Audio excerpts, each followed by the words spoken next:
नमस्कार विद्यार्थी मित्रांनो, मी प्राध्यापक डॉक्टर आनंद शिंदे, रयत शिक्षण संस्थेचे लक्ष्मीबाई भाऊराव पाटील महिला महाविद्यालय सोलापूर।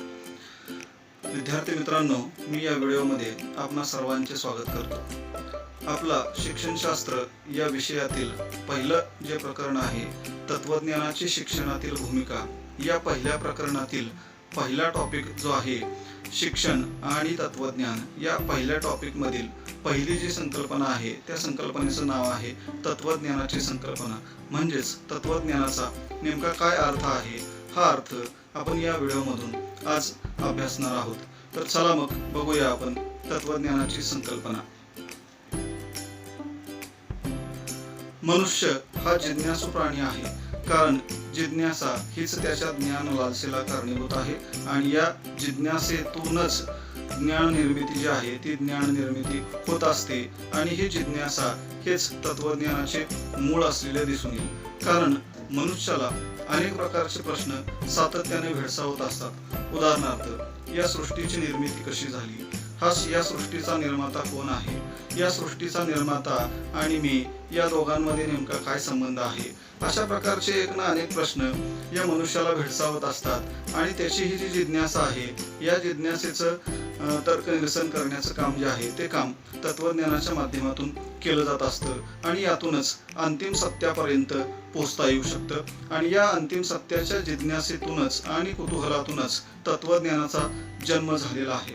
तत्वज्ञान म्हटलं की आपल्याला वाटतं की तत्वज्ञान हा म्हातारपणी अभ्यासावयाचा ग्रंथ आहे, परंतु तत्वज्ञान आणि माझा कोणताच संबंध नाही असाही एक गैरसमज माणसाचा असलेला दिसून येईल। परंतु तत्वज्ञान ही अशी एक शाखा आहे की ती अतिशय जुनी आणि प्राचीन शाखा असलेली दिसून येईल। त्याचबरोबर तत्वज्ञान ही अतिशय गतिमान अशी शाखा आहे, कारण काळानुसार ती बदलत असलेली पण आपल्याला दिसून येईल।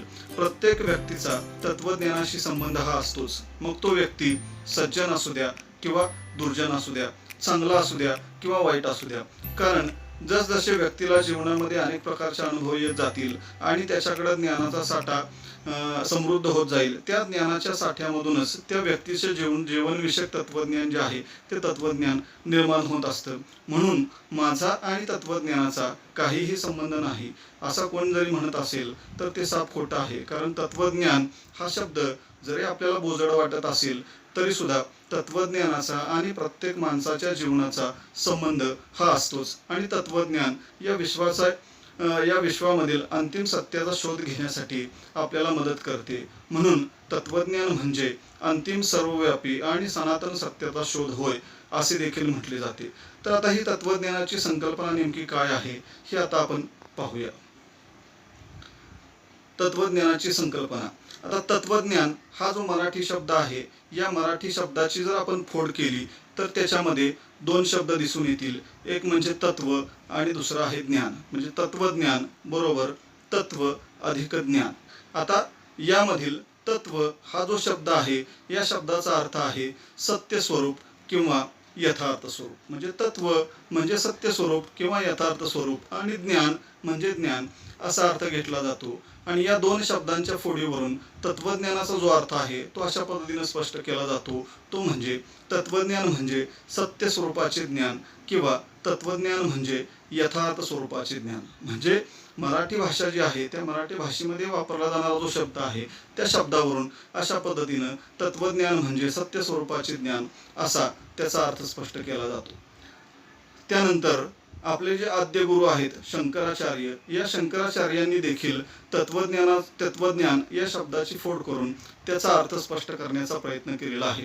शंकराचार्यांच्या मतानुसार तत्वज्ञान या शब्दाची फोड तत् अधिकत्व अधिक ज्ञान अशा तीन शब्दांमध्ये केली जाते। तत् अधिकत्व अधिक ज्ञान हे जे तीन शब्द आहेत, या तिन्ही शब्दांचा जर आपण अर्थ बघितला तर संस्कृत भाषेनुसार तत् हे सर्वनाम आहे आणि या सर्वनामाचा वापर परमेश्वर किंवा ब्रह्माला उद्देशून केला जातो। म्हणून तत् हे सर्वनाम असून ते परमेश्वर किंवा ब्रह्मासाठी वापरले जाते।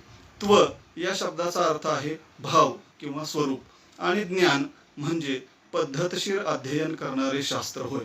म्हणून या तिन्ही शब्दांवरून आपल्याला असं म्हणता येईल की तत्वज्ञान म्हणजे ब्रह्मस्वरूपाचे ज्ञान होय किंवा तत्वज्ञान म्हणजे परमेश्वर किंवा ब्रह्माचे स्वरूप जाणून घेण्याचा ज्यात प्रयत्न केला जातो ते शास्त्र म्हणजे तत्वज्ञान होय. कारण परमेश्वर किंवा ब्रह्माला अनुसरून हा शब्द वापरलेला असल्यामुळं त्यावरून तत्वज्ञान म्हणजे ब्रह्मस्वरूपाचे ज्ञान होय असा तत्वज्ञानाचा अर्थ सांगितला जातो किंवा तत्वज्ञानाची संकल्पना स्पष्ट केली जाते. त्यानंतर संस्कृतमध्ये तत्वज्ञानाला दर्शनशास्त्र असे म्हटले जाते. दर्शन या शब्दाचा अर्थ आहे सत्याचे वर्णन करणारे शास्त्र. म्हणजेच दर्शनशास्त्र किंवा तत्वज्ञान या दोघांमध्येही सत्याचं वर्णन करण्याचं काम केलं जातं. संस्कृतमध्ये एक वचन आहे दृश्यते यथार्थ तत्वम आणि नैति. दृश्यते यथार्थ तत्वम आणि नैति या वचनाचा अर्थ आहे ज्याच्या योगाने सत्याचे दर्शन घडवले जाते ते शास्त्र म्हणजे तत्वज्ञान होय. ज्याच्या योगाने सत्याचे दर्शन घडवले जाते किंवा यथार्थ तत्व पाहिले जाते ते शास्त्र म्हणजे तत्वज्ञान होय किंवा दर्शनशास्त्र होय. त्यानंतर मराठी शब्दानंतर आणि संस्कृत शब्दानंतर तत्वज्ञानाला इंग्रजीमध्ये फिलॉसॉफी असे म्हणतात. लॅटिन भाषेनुसार या फिलॉसॉफी या शब्दाची फोड केली असता ती फिलॉस अधिक सोफिया अशा पद्धतीनं होते. फिलॉस प्लस सोफिया. यातील फिलॉस या शब्दाचा अर्थ आहे लव म्हणजेच प्रेम आणि सोफिया या शब्दाचा अर्थ आहे विजडम म्हणजेच शहाणपणा. म्हणजे फिलॉस म्हणजे प्रेम आणि सोफिया म्हणजे विजडम अशा पद्धतीनं या दोन शब्दांवरून philosophy means love of wisdom किंवा तत्वज्ञान म्हणजे शहाणपणाविषयीचे प्रेम होय असे म्हटले जाते. म्हणजेच या ठिकाणी शहाणपणा हा शब्द महत्त्वाचा आहे कारण ज्ञान आणि शहाणपणा या दोन शब्दांमध्ये फरक असलेला आपल्याला दिसून येईल. बऱ्याच वेळेला ज्ञान येते पण शहाणपणा जातो असे म्हटले जाते. कारण ज्या व्यक्तीला स्वतःच्या ज्ञानाचा उपयोग करता येतो तोच व्यक्ती शहाणा असतो. म्हणून इथं शहाणपणा या शब्दाला महत्त्व आहे. म्हणून तत्वज्ञान म्हणजे शहाणपणाविषयीचे प्रेम होय असाही तत्वज्ञानाचा अर्थ सांगितला जातो. त्यानंतर तत्वज्ञानाच्या क्षेत्रामध्ये अनेक जे तत्वज्ञ होऊन गेले त्या वेगवेगळ्या तत्वज्ञानांनी वेगवेगळ्या व्याख्या सांगितलेल्या आपल्याला इथं दिसून येतील. त्या व्याख्या नेमक्या कोणत्या आहेत त्या व्याख्या आपण या ठिकाणी बघूया. पहिला तत्वज्ञ आहे त्याचं नाव आहे बेकन. तर या बेकन नावाच्या तत्ववेत्त्यांनी पहिली व्याख्या सांगितली आहे ती म्हणजे तत्वज्ञान म्हणजे सर्व शास्त्रांची जननी होय. किंवा दुसरी व्याख्या आहे कोल्ड्रीज नावाचा तत्वज्ञ आहे त्या व्यक्तीने सांगितलेलं आहे त्याचं नाव आहे कोल्ड्रीज. त्यानं सांगितलेली व्याख्या आहे तत्वज्ञान म्हणजे सर्व शास्त्रांचे शास्त्र होय. आता या ठिकाणी तत्वज्ञान म्हणजे सर्व शास्त्रांची जननी किंवा तत्वज्ञान म्हणजे सर्व शास्त्रांचे शास्त्र हा अर्थ जो आहे या अर्थाचा जर आपण विचार केला तर कोणतेही शास्त्र असेल तर त्या शास्त्रामध्ये नेहमी सत्य शोधून काढण्याचा प्रयत्न केला जातो. म्हणजे शास्त्र म्हटलं की सत्य शोधून आलंच. आणि तत्वज्ञान याचाही अर्थ आपण बघितला की तत्वज्ञान हे तर अंतिम सत्याचा शोध घेण्याचा प्रयत्न करते आणि म्हणून तत्वज्ञानाला या सर्व शास्त्रांची जननी किंवा शास्त्र असे म्हटलेले आहे. पुढची व्याख्या आहे सिसरो या तत्वज्ञानाची. त्याची व्याख्या आहे तत्वज्ञान म्हणजे सर्व कलांची जननी होय. म्हणजे या जगामध्ये जेवढे काही कला आहेत त्या सर्व कलांची जननी म्हणजे देखील तत्वज्ञान अशी व्याख्या केली जाते. त्यानंतर पुढचा तत्वज्ञ आहे हेगेल. यानं जी व्याख्या केलेली आहे तत्वज्ञान म्हणजे आभासापेक्षा सत्य जाणून घेण्याचा एक प्रयत्न होय.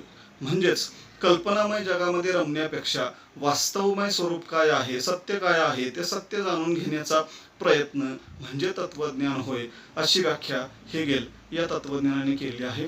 त्यानंतर पुढचा तत्वज्ञ आहे हर्बर्ट स्पेन्सर. या हर्बर्ट स्पेन्सरने जी व्याख्या केलेली आहे की तत्वज्ञान हे सार्वभौमिक शास्त्राच्या रूपाने प्रत्येकाशी संबंधित असते. म्हणजेच मगाशी मी जसं म्हटलं की प्रत्येक व्यक्तीचं जीवनाचं एक तत्वज्ञान असतंच तसंच तो अर्थ या व्याख्येमधून सांगण्याचा प्रयत्न केलेला आहे. त्यानंतर शेवटचा तत्वज्ञ आहे ते म्हणजे डॉक्टर सर्वपल्ली राधाकृष्णन.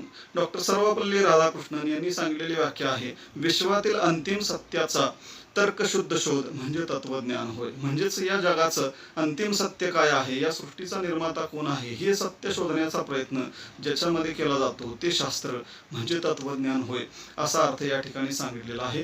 त्यानंतर अजून एक व्याख्या त्यांनी सांगितलेली आहे ती म्हणजे वास्तवतेच्या स्वरूपाचा तर्कशुद्ध शोध म्हणजे तत्वज्ञान होय. म्हणजे वास्तव काय आहे त्या वास्तवाचा शोध घेण्याचा प्रयत्न ज्या शास्त्रामध्ये केला जातो ते शास्त्र म्हणजे तत्वज्ञान होय.